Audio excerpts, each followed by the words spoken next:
Alright, so we're back with 1.2 and talk about triangles. So obviously what we started talking about was a point, and then we took 2 points and we connected those through the shortest distance, and we've got a line. And then we did the next most natural thing, and we took 2 lines and we intersected them, right, to create complementary angles, supplementary angles, vertical angles, right? And then we went ahead and did our special type with 3 lines. We got our 2 parallel lines cut by a transversal. And so now the natural extension of from a point to a single line to 2 intersecting lines to 2 parallel lines being intersected is to triangles. And a triangle is basically just 3 intersecting lines, right? Where I have one line, and another line, and I get 3 vertices and 3 sides, and hence the triangles, right? Because tri means 3. So we do have a couple of objectives, 3 as a matter of fact. The first one is we want to be able to solve problems involving angle relationships in triangles. We want to be able to solve problems involving similar triangles, same shape, different sizes, and we want to be able to solve problems using the Pythagorean theorem. And so I'm going to show you 2 ways of doing it, solving for the hypotenuse and solving for a side. Okay? Again, a little bit more algebra, but at least it's familiar. Okay? Triangle. A closed geometric figure that has 3 sides, all of which lie on a flat surface or a plane. We're not talking about any crazy 3-dimensional stuff or curvilinear space, okay? And it's a closed geometric figure. If you start at any point and trace along the sides, you end up at the starting point, okay? There's no crazy openness to it. All of the points connect, all right? You all know what a triangle is. That's just the formal mathematical definition, okay? So Euclid's theorem, all right? So a theorem is a conclusion that is proved to be true through deductive reasoning. And so Euclid's assumption, all right, is that given a line and a point not on the line, one and only one line can be drawn through the given point parallel to the given line, all right? So what does this mean? Okay, so right now what this means is, hey, here's my line. Okay, it's this guy right here. And then let's give a point somewhere up here. Alright, so there's my given point. There's only one line that I can draw through that point that will be parallel, if I call this L and M, to each other, right? So L is parallel to M there. I guess it should be a script M. L should be parallel to M. Okay, through that one given point right there. And hopefully this sort of makes sense. I mean, I'm not going to prove it specifically, all right, but hopefully this makes sense, because if I tilt this even a little bit up or a little bit down, eventually it's going to intersect it somewhere, okay? And so this point fixes the direction of this guy so that it's parallel. If you wanted to think about it in a Euclidean geometry, right, this would be something like y equals -4 over here, and I pick this point maybe 3, 5, right? Well, there's only one way to get this line parallel to y equals -4. It's got to be flat, and to go through this point, it has to go through the y part of the coordinate, and so the only line can be y equals 5. And that's it. That's the only way you can do it through that given point. Okay? And then if I change this and made this y equals -4x, alright, this is going to have some sort of a different y-intercept, b, but this will have to have the same angle, right? Just a different intercept. Let's call it capital B. Alright? And that makes us happy.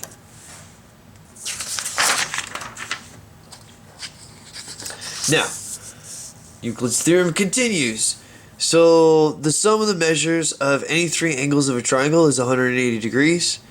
And so if you look very closely, 3 and 4 are alternate interior angles, and so 3 and 4 are going to be the same angle measure, and then 1 and 2 are alternate interior angles, and so 1 and 2 are going to be the same angle measure. So you're like, wait a minute, and then 2 plus 5 plus 4 has to equal 180 degrees. Well, if 2 plus 5 plus 4 has to equal 180 degrees, and 1 has the same value as 2, and 3 has the same value as 4, then 1 plus 5 plus 3 has to also equal 180 degrees. Because if the measure of angle 2 plus the measure of angle 5 plus the measure of angle 4 equals 180 degrees, and I can substitute in the measure of angle 1 and the measure of angle 3, and you realize this is generic. I haven't used any specific numbers in here except for the designation of each of the angles. Then that means that any triangle that's composed of 3 angles like this, closed angles, is going to be equal to 180 degrees. And that makes us seriously happy, because this is going to make our life so much easier later on, especially when we have problems to solve like number 6. Oh, I mean number 1. Sorry, I was on the last video. So number 1. So using an angle relationships in triangles. Well, if you look at this, right, you got 120, 17. What's the angle over here got to be? Well, it's got to sum to 180. So you take 180 and you minus 120, and you get 60. And you take 60 and you minus 17, and you get 43. And so you're like, oh, it's got to be 43 degrees. And that makes us happy. Okay? So I've got to have a total of 180. So I subtract off the 120 that I have and the 17 that I have, and what's left over has to be the angle there. Alright? Now, example number 2 is a little bit more involved. Okay? Because they want you to find the angle measures 1 through 5. And so what you have to do here is you have to understand you've got vertical angles, right? You've got 2 triangles, okay? Alright, you've got a straight angle here with the 4 and the 5, and then you've got a perpendicular angle right here, okay? So we're going to be using all of these different ideas. The idea of a straight angle, a vertical angle, and the triangle sum to give us the proper measures over here. I apologize. I have dyslexia. If the straight is not spelled right, I apologize. Okay. So where am I going to start? Well, I usually try to start with the easiest thing to get. And this is 90 degrees. Okay. And this is a straight angle. Alright. So basically you have 180 degrees minus 90 degrees is going to give you 90 degrees, okay? And that implies that the measure of angle 1 is going to be equal to 90 degrees. This is a right angle. It's supplementary with number 1, so that's going to give you 90 degrees. So that's pretty straightforward, pretty easy, okay? Now, what's the next easiest angle to get? Well, the next easiest angle to get is probably 2. Right? Because I've got 90 degrees over here, and I've got 43 degrees over here, and so 2, the measure of 1, the 43 degrees, and the measure of 2 also have to be equal to 180 degrees. So I'm going to take the 180 and minus the 90 degrees from 1, I'm going to get 90 degrees again, and from that I'm going to subtract 43 degrees, and that's going to give me 47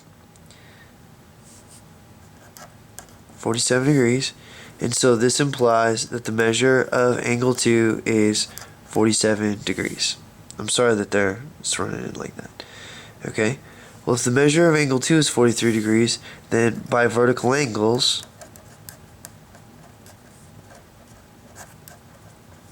the measure of angle 3 is also going to be 47 degrees. Okay, well, that leads us to 4. If you look, I got a triangle again. Okay, and so if I know what 3 is, and I know what this is 60 degrees, then I can find the 180 again. I mean the measure of angle 4 by subtracting from 180 again.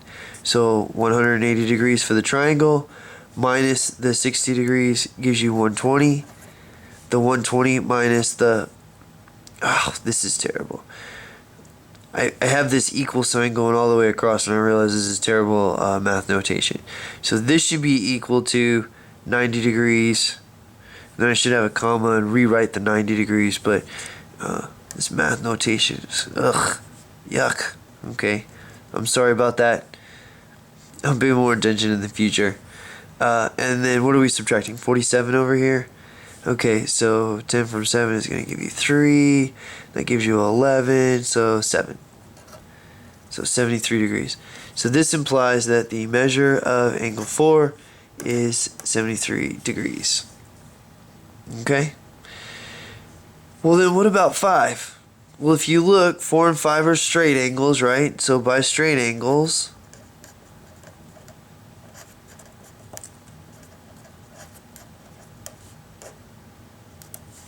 you have 180 degrees minus 73 degrees is going to be equal to 107 degrees. And this implies that the measure of angle 5 is 107 degrees. Okay, I know my hand was in the way, but you can see the calculation now. The 180 minus the 73 is going to be equal to 107, right? And that implies that the measure of 5 is 107. Now, I did go 1, 2, 3, 4, 5 through this problem because that was the easiest path. That will not always be the easiest path. Do not feel like you have to start with 1 and work your way through. Sometimes 4 is the easiest thing to get, and then some other vertical angles and stuff show up, and then some other stuff fills in, and that's the easiest way to go. You know, if 3 had been a little bit easier to get, right, I could have gotten 4 and 2 from it, you know, if I had known something out here. And so being able to get 4 and 2 from the 3, maybe I would have started at 3. Okay, but don't necessarily feel like you have to go in order, even though probably in WebAssist, my math lab, they're going to want you to do that. Alright, so now we have some different types of angles. Triangles. Triangles can be characterized by their angles or their sides. An acute angle, all the angles are acute. Right triangle, one of the angles is a right angle. And obtuse, one of the angles is obtuse. Okay? Classification by sides. Iso means same.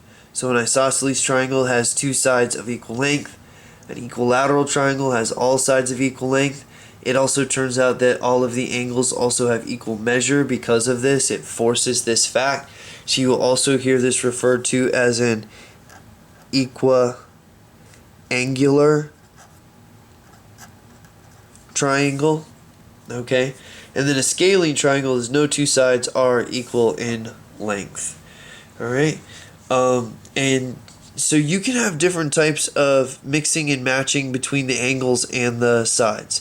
So, you know, just pay attention to all of the information they give you as you look at the different triangles and their characteristics. Alright, so this is definition stuff. Here we go, another definition 1, right? Number 9. Page 9, sorry. Similar triangles. Similar figures have the same shape, but not necessarily the same size. Alright, so if I drew a little square right here, it would be similar in shape to this big square right here, but not the same size. And this is what you get with widescreen TVs, right? The widescreen TV has the same aspect ratio. It's just one TV may be a whole lot bigger than another TV. Alright, similar in shape, but not size. In similar triangles, the angles are all equal, but the sides may or may not be the same length. Corresponding angles are the angles that have the same measure in the 2 triangles. They correspond to each other. The corresponding angles are the angles that are the same in both of the 2 triangles. Both of the 2. So redundant. Sorry. I'm filming this late at night and I think I'm feeling it. Okay? So, Corresponding sides are the sides opposite the corresponding angles. So corresponding sides are the sides opposite the corresponding angles. And so the idea here is that if you've got an angle here, its corresponding side is over here. Okay? That's just what that means. So what does this look like in practice? Here's some similar triangles, okay? And so this triangle, see how they use the 1 dash and they use the 1 dash over here? These two angles are the same. These are the corresponding angles. See how they use the 2 dashes here and the 2 dashes here? These two angles are the corresponding angles. And the 3 dashes here correspond to the 3 dashes over here. So these are the corresponding angles. The corresponding side to ABC is the 6 inches over here. The corresponding side to the DEF are the 3 inches over here. And if you look, 3 times 2 is 6, 4 times 2 is 8, 2 times 2 is 4. This triangle's perimeter is twice what the perimeter of this triangle is. Notice I didn't say area, but the perimeter is definitely twice. Okay? So you could say that this triangle is twice as big. Alright? In a manner of speaking. Alright? So those are your corresponding angles. Angles A, D, C, and F, and B and E, which I covered before. And then of course the corresponding sides are AC corresponds to DF, and then AB corresponds to DE, and then of course CB corresponds to FE. Alright? And the corresponding side is always opposite its angle, but these guys, right, these guys share the same angles in common, and so these are the corresponding sides of the similar triangle.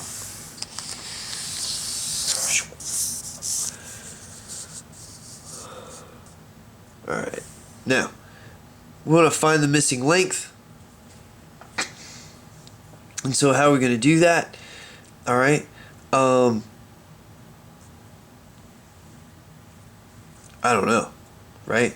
So I've got this angle right here is the same, this angle right here is the same. Man, if only there was some more information. Got this intersection right here. Like, wait a minute. Well, this angle right here then is vertical to this angle right here. Remember I told you those vertical angles were going to come in real handy. And so now, if I kind of flip the script on this and rotate this guy, this angle, if it was here, and this angle was up here, right? Then this guy here would be between the 5 inches and the 7 inches. Okay, so just kind of rotated this around over here. Like, okay, so then I'm just going to rotate this one. So I have the 8 inches here, right? And the X down here. Like, oh, so that means that 5 is to 8. 5 is to 8 as 7 is to X. Alright, and so this is actually how you can use similar triangles to figure them out. Alright, so you're like, whoa, wait a minute. Okay, so I got a proportion here, and I just have to solve the proportion. Now, I've set this up crappily, alright, because I'm very sad that the X is in the denominator. So what I'm going to do is I'm going to take the reciprocal of this side and this side. And I can do that because as long as what I do to the left, I do to the right. So I'm going to end up with 7 over 5 is equal to X over 8. Okay. And now to get the X by itself, all I need to do is multiply by 8 on both sides. Because the 8 over 8 will reduce to a 1, and 1 times X is just X. And then you have 7 times 8 is 56 over 5 inches, and that's not going to reduce, and that makes us happy. Okay? So that's the way of solving that. You just write a proportion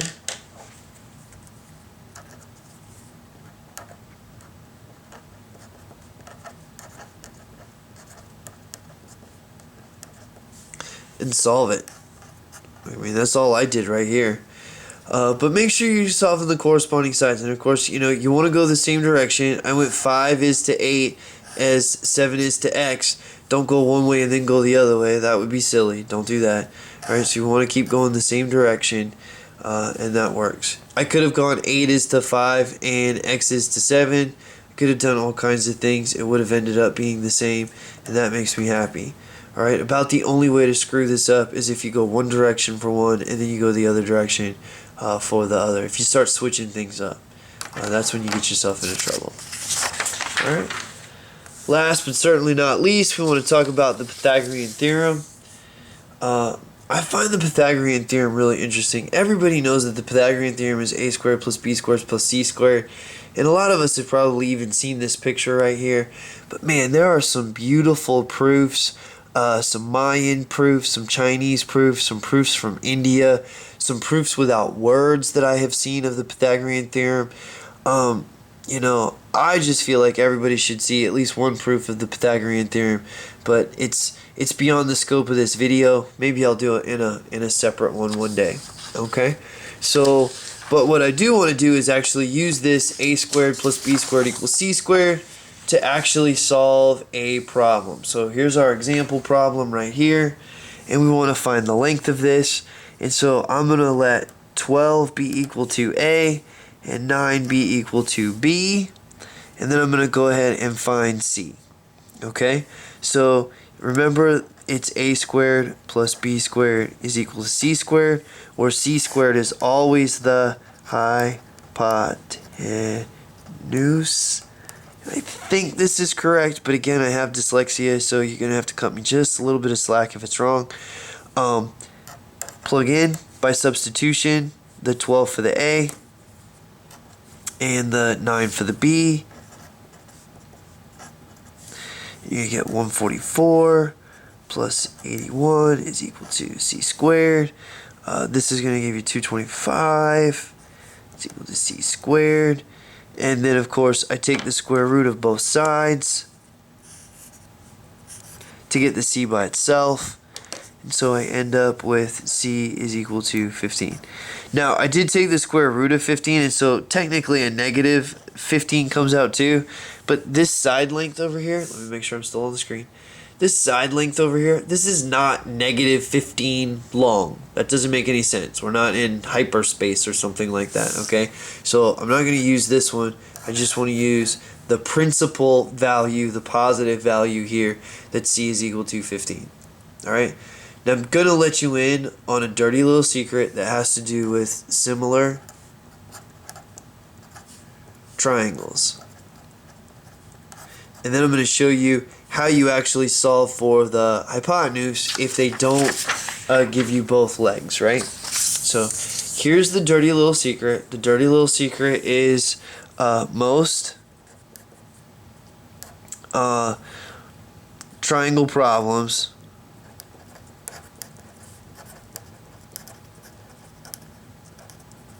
are similar. Similar to what? ... Similar to either the 3, 4, 5 triangle or the 5, 12, 13 triangle. I have seen another triple that comes up every once in a while, but these are the two that I remember. So these must come up basically 98% of the time. And so that means the others aren't worth memorizing. Now you're like, well, why do I care that there's a 3, 4, 5 triangle that's a right triangle? Well, let's look at our last problem. Okay? Our last problem had 12, 9, and solve for C. And now you go, wait a minute. The 3 and the 9, that's a multiple of 3. And the 4 and the 12, that's a multiple of 3. And so 5 times 3 would give you C is equal to 15. Wait a minute, that's what I solved for. Holy crap, this is awesome. Okay? And it's true. it turns out that you can use the 3, 4, 5 triangle and the law of similar triangles to help you solve most of these Pythagorean things. If the 3, 4, 5 doesn't work, you can try the 5, 12, 13. That shows up a lot too. If it's not one of those though, then you basically have to actually solve it, alright? But try to set up the similar triangle first. Now, what if they're actually trying to mess with you, right? What if they give you a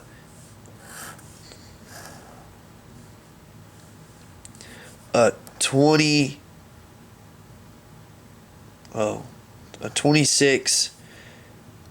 I don't want to do something that big. What if they give you like a 7 and a 5 and an x down here, and they tell you to solve fractions? Well, this is actually your C over here. Okay? And then you can call this your A and this your B.